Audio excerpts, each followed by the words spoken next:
Éric Ciotti dépose un projet de loi qui concerne Bitcoin. On va regarder ça parce que c'est intéressant, puis ça va me permettre de faire un petit peu de pédagogie sur Bitcoin. Je précise évidemment que ce projet de loi n'a absolument aucune chance d'aboutir. C'est le genre de projet qui permettrait à la France de sortir de sa crise financière, mais qui dit une France qui n'est plus en crise financière dit moins de pouvoir pour la gauche, parce que la gauche a besoin de toujours plus de pauvres, car ce sont les pauvres qui votent à gauche et qui permettent aux gauchistes qui les représentent de continuer à se mettre vraiment très très bien. Donc on va se plonger là-dedans, et puis au fur et à mesure je vous expliquerai pourquoi la France ne peut pas adopter ce genre de projet de loi, pourquoi la France va continuer de s'effondrer, mais ça ne vous empêchera pas, vous, d'utiliser Bitcoin comme bouée de sauvetage. Donc vous avez pas mal de gens qui en ont parlé, mine de rien. Vous avez Asher qui en parle, qui a fait son résumé en utilisant le chat GPT, pourquoi pas, mais bon allez, on va pas être fainéant, on va se regarder le projet de loi.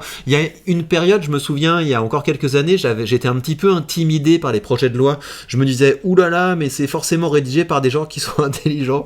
Et j'ai réalisé que, en fait, quand t'es intelligent, tu vis pas de l'argent public, quoi. Donc en fait, c'est tout à fait à notre portée. Alors, proposition de résolution européenne appelant à accompagner la mutation du système monétaire en interdisant... Je pense que eux aussi, ils rédigent leur truc avec le chat GPT, mais n'empêche, en interdisant l'euro numérique de banque centrale, c'est intelligent, en favorisant la diffusion des stablecoins euros et l'investissement dans les crypto-actifs, écoutez, pourquoi pas. Et donc c'est Éric Ciotti qui est en tête de ça. Éric Ciotti, on n'en parle pas tellement, mais c'est bien. Vous savez ce dont je vous parle, parce que ça fait partie des quelques politiques qui me donnent de l'espoir. En fait, vous avez Sarah Knafo, vous avez Éric Zemmour, vous avez Marion Maréchal, vous avez David Lisnard, mais vous avez aussi Éric Ciotti. Ça fait partie de ces gens qui sont plutôt sur une ligne qui a du sens. Alors, on regarde ça. Exposé des motifs, cette proposition de résolution européenne accompagne la proposition de loi visant à adapter la France au nouvel ordre monétaire en embrassant le Bitcoin et les crypto-monnaies. Alors, nouvel ordre monétaire, moi je vais vous dire comment je le vois, le nouvel ordre monétaire. Les monnaies que vous utilisez, l'euro, le dollar, ce genre de choses, ce sont des monnaies qui se minent, si vous voulez, qui se créent en faisant de la dette. Quand vous allez à la banque et que la banque vous accorde un prêt de 100 000 balles, eh bien c'est pas des 100 000 balles qui sont dans la trésorerie de la banque. La banque crée cet argent et donc c'est le résultat d'une création monétaire. Quand la France, qui a les impôts à fond, décide d'augmenter encore la dépense publique, qu'elle finance ça en émettant de la dette, eh bien cette dette n'est pas achetée par quelqu'un qui a de l'argent. Vous avez quelques personnes encore qui achètent la dette française sur le marché, mais ça va disparaître. Je pense que le marché des obligations, c'est quelque chose qui va finir par disparaître parce que de plus en plus de gens réalisent que c'est un scam, et donc c'est la Banque Centrale Européenne qui de plus en plus rachète la dette française en créant de l'argent. Et donc qu'est-ce qu'on fait quand on crée de l'argent? Ça veut dire qu'on détruit la valeur qui est en circulation. Et donc si aujourd'hui vous n'avez pas un emprunt en banque, si aujourd'hui vous n'avez pas des actifs que vous avez hypothéqués et que vous avez l'ensemble de votre argent sur un compte en banque ou sur un livret A, vous vous faites complètement entuber par ce système. Le système ne peut fonctionner que si vous avez énormément d'actifs, et dès que vous avez le moindre euro, vous vous dépêchez de vous en débarrasser en l'échangeant contre de l'IMO, contre de l'or, contre du bitcoin ou contre des actions. Vous devez faire même plus que ça, vous devez vous débrouiller pour profiter du fait que l'euro c'est du papier toilette, que le dollar c'est du papier toilette, pour dès que vous avez un actif, par exemple un appartement, eh bien vous empruntez à fond. Pourquoi? Parce que ça vous permet, vous avez un appart qui vaut, 300 000 et vous allez emprunter 200 000 et ces 200 000, vous allez les réinvestir dans un autre appart ou vous allez les réinvestir dans autre chose. Pourquoi?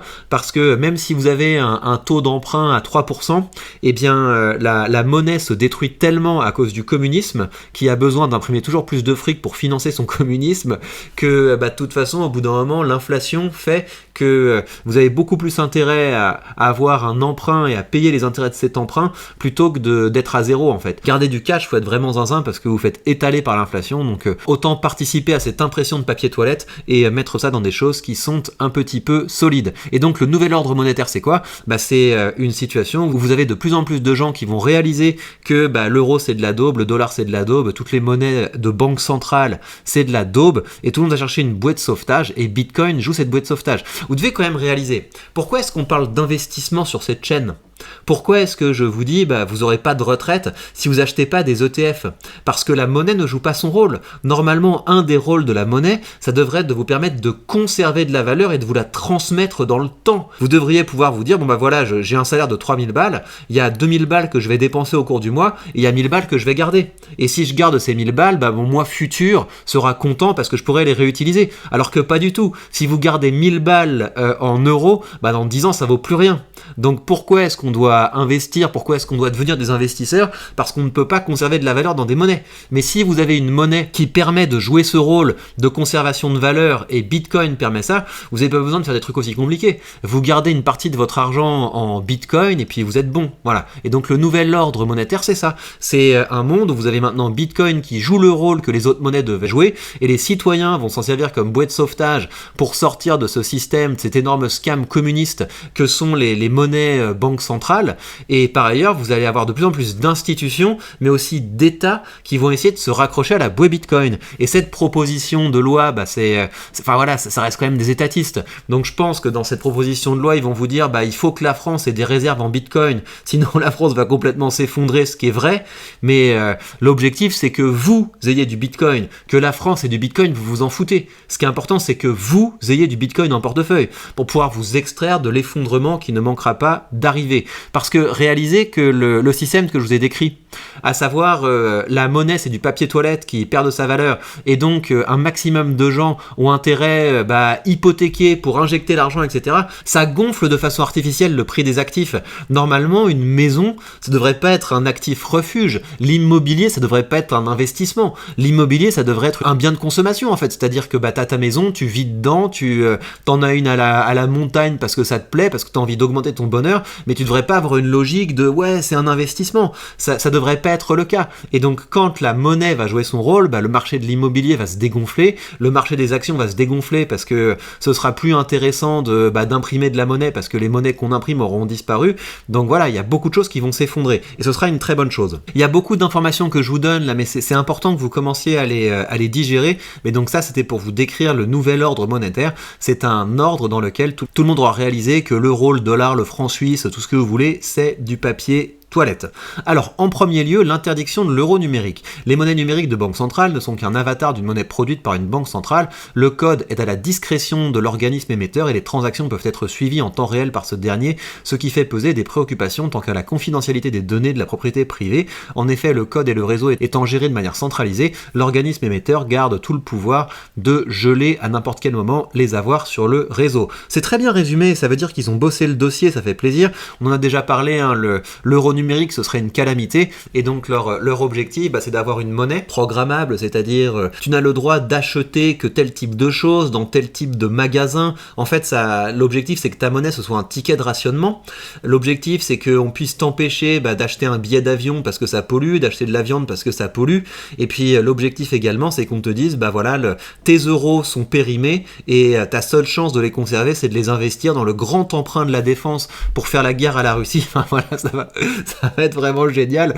Et pourquoi est-ce que les gens vont accepter cette daube d'euros numériques? Parce que le RSA va être payé en euros numériques, les APL vont être payés en euros numériques, donc ils vont inonder le marché de l'euro numérique en balançant les petits chèques. Voilà, et puis dans pas longtemps, tu auras ton salaire universel en euros numériques, et puis l'État te dira aujourd'hui c'est mardi, et mardi on met du rouge à lèvres arc-en-ciel et on sort en rampant par terre, les fesses bien en l'air, voilà, vous allez tous le faire pour pouvoir avoir votre salaire universel, et vous l'aurez cherché. On continue.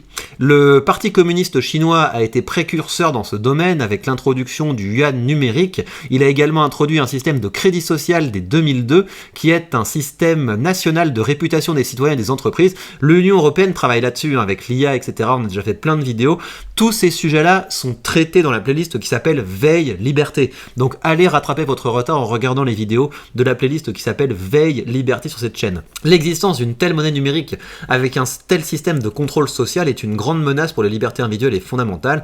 Merci, voilà. Et c'est pas Valérie Yeye, Gabriel Attal ou l'autre guignol là, qui a un nom de PNJ, là, l'ancien maire du Havre, là, Édouard Philippe, voilà, Édouard Philippe, Kevin Martin, allez vous faire voir tous. Le gouvernement américain a choisi résolument avec le Genius Act de juillet 2025 de s'écarter d'une telle voie en posant un cadre stable à l'usage des stablecoins et en refusant les monnaies numériques de banque centrale. La Banque centrale européenne, à l'inverse, souhaite le développement d'une telle monnaie. L'euro numérique est en phase de préparation et jusqu'en octobre 2025 pourrait être déployé à partir de 2029. En parallèle, elle continue d'adopter une posture de régulation stricte vis-à-vis du développement des stablecoins libellés en euros, laissant la voie libre aux stablecoins en dollars. Enfin, la mise en place d'une telle monnaie, donc l'euro numérique, entraînerait une rupture fondamentale du système bancaire. Le système monétaire actuel repose sur la distinction entre la monnaie de banque centrale et les monnaies de banques commerciales. En imposant l'euro numérique, la BCE mettra nécessairement en concurrence sa monnaie réputée plus sûre avec celle des banques commerciales. Les usagers auraient intérêt ainsi à retirer leur argent des banques pour les placer auprès de la BCE, ce qui pourrait engendrer un bank run. Je suis pas certain de tout ça, mais je pense que la manière dont ils vont imposer l'euro numérique, c'est plutôt avec les tickets de rationnement, les petits chèques et ce genre de choses. Une telle concentration des pouvoirs serait néfaste pour la liberté économique, ce n'est pas le rôle de la BCE. En deuxième lieu, l'encouragement à l'émission des stablecoins euros par des sociétés européennes plutôt qu'américaines. Le règlement européen sur les crypto-actifs, entré en application cette année, a mis en place un cadre juridique pour les stablecoins. Ce cadre trop strict gagnerait à être assoupli. Prenons exemple sur le Genius Act des États-Unis. La grosse limite du stablecoin, c'est que vous avez encore des entreprises centralisées et que voilà, vous pouvez être bloqué. Le gouvernement américain peut dire vous êtes un trafiquant, vous avez fait quelque chose qu'on n'aime pas, donc on vous bloque votre argent. C'est un petit peu le problème. Et c'est pour ça que Bitcoin, c'est quand même plus intéressant. C'est pour ça que moi, je passe mon temps maintenant à imprimer du Bitcoin, parce que c'est décentralisé. Vous n'avez pas une entité qui peut dire lui, je l'aime pas, on bloque, ça n'existe pas. Et ces entreprises implantées aux États-Unis obéissent aux lois américaines, et on l'a dit, le DAI, dollar décentralisé, n'appartient pas à une entreprise et atteint la capitalisation de 5,3 milliards de dollars. Et c'est vrai que le DAI, c'est un projet qui est très intéressant. C'est très bien d'avoir fait des dollars décentralisés. Donc voilà. La valorisation du premier stablecoin euro appartient également à l'entreprise américaine Circle, et elle n'atteint que 250 millions de dollars, donc c'est que dalle. La disproportion est encore plus grande quand on regarde les échanges, donc ok, on va pas rentrer dans tous ces détails, mais donc ça veut dire que l'euro est absolument pas utilisé comme une monnaie numérique à ce stade. C'est le dollar qui a gagné la compétition. Pourquoi ? Parce qu'ils ont permis la compétition. Parce qu'au lieu de dire « Ah, vous faites des cryptos, donc on va déjà... » En fait, en France, le pire, c'est que... C'est là que vous voyez que les banques, c'est pas sérieux, quoi. Les banques ont systématiquement bloqué les fonds de tous les mecs qui étaient entrepreneurs dans le domaine des cryptos, donc vous ne pouviez pas développer une entreprise dans le domaine des cryptos en France. C'est extrêmement compliqué. Donc il n'y a rien qui s'est développé dans l'écosystème crypto en France. Vous avez des Français qui sont forts dans le domaine des cryptos, mais ils ont entrepris ailleurs. Alors le gouverneur de la Banque de France, François Villeroy de Galhau, moi vraiment les institutionnels, j'en ai rien à foutre. J'en ai rien à foutre de ce que dit François Villeroy de Galhau, là, ça m'intéresse pas, ces gens-là. Il faut que ce soit décentralisé. J'ai pas envie que la France ait un fonds en Bitcoin, j'ai pas envie que la Commission européenne s'intéresse à tout ça. Laissez-nous. Vous avez eu votre histoire, les États ont tenté leur aventure, les banques centrales ont tenté leur aventure, vous avez échoué, vous avez raté, vous êtes des pourris, vous puez des fesses, et maintenant ce sont les citoyens souverains qui vont s'occuper du reste. Il revient donc à la Commission européenne de modifier sa réglementation afin de permettre à l'Europe de disposer d'une véritable réponse à l'hégémonie du dollar sur le marché des stablecoins, permettant aux établissements financiers européens d'en émettre de manière plus souple et facile. En dernier lieu, le nantissement de cryptoactifs est un outil utilisé largement par le monde. En France, la loi du 30 avril 2025 prévoit l'autorisation de tels nantissements. Cependant, les règles prudentielles du comité de Bâle sont trop rigides en ce qu'elles peuvent avoir pour conséquence de devoir garantir ces prêts à des ratios. Mais regardez les usines à gaz. C'est pour ça ils sont mignons avec leur cadre réglementaire. Mais moi, du nantissement, j'en fais sans demander la permission à personne, quoi. C'est, encore une fois, si vous regardez cette plateforme-là, là, j'ai mis des dollars, et si je veux, je peux emprunter 8000 $. en mettant en nantissement mes USDC. Si je veux, je peux aussi déposer des propriétés de l'immobilier aux États-Unis, au Panama, en Colombie, au Mexique, etc.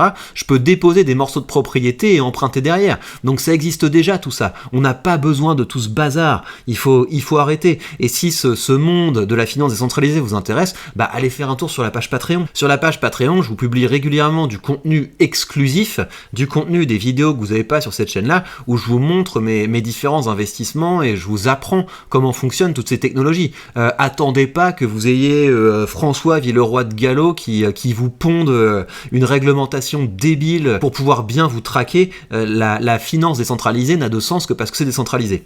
Cette proposition de résolution européenne invite donc le gouvernement à défendre le futur cadre prudentiel européen spécifique aux expositions sur les cryptoactifs. Donc ça, c'est pour le projet européen. Et vous n'avez pas que le projet européen qui est intéressant, vous avez également une résolution à l'échelle de la France. Et donc pour ce qui est du côté français, vous avez la proposition de créer une réserve nationale de Bitcoin. L'objectif serait de créer un établissement public dédié à une réserve stratégique de Bitcoin visant à détenir 2% de l'offre mondiale. Il rêve complètement.